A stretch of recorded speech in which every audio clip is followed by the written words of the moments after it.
इस संसार में आने वाला प्रत्येक बालक संपूर्णतः संस्कार रहित होता है। उसके अंतर पर ना किसी अच्छे संस्कार के चिन्ह अंकित होते हैं, ना ही बुरे संस्कार के। अर्थात जन्म से बालक में ना कोई गुण होता है और ना ही कोई दोष।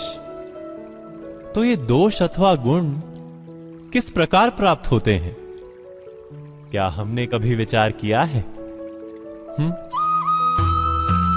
जो बात माता पिता के मुख से निरंतर सुनी जाती है, वही बात उनकी संतानों के हृदय का संस्कार बनती है।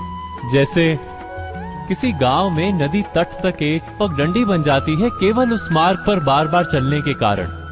अर्थात माता पिता के हृदय की इच्छाएं उनकी संतानों के हृदय का दोष अथवा गुण बनकर जन्म लेती हैं। क्या ये सत्य नहीं?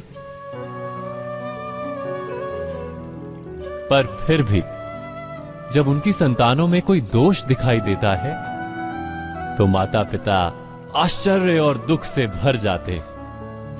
माता पिता का हृदय ये प्रश्न करता है कि उनकी संतानों में ये कुसंस्कार आए कहां से।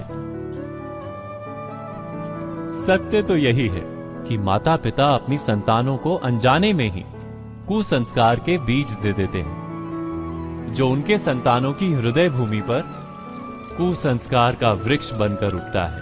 अर्थात अपनी संतानों को सुसंस्कारी और धर्ममय बनाने की आशा रखने वाले प्रत्येक माता पिता को प्रथम अपने हृदय की इच्छाओं पर अंकुश रखना क्या अनिवार्य नहीं?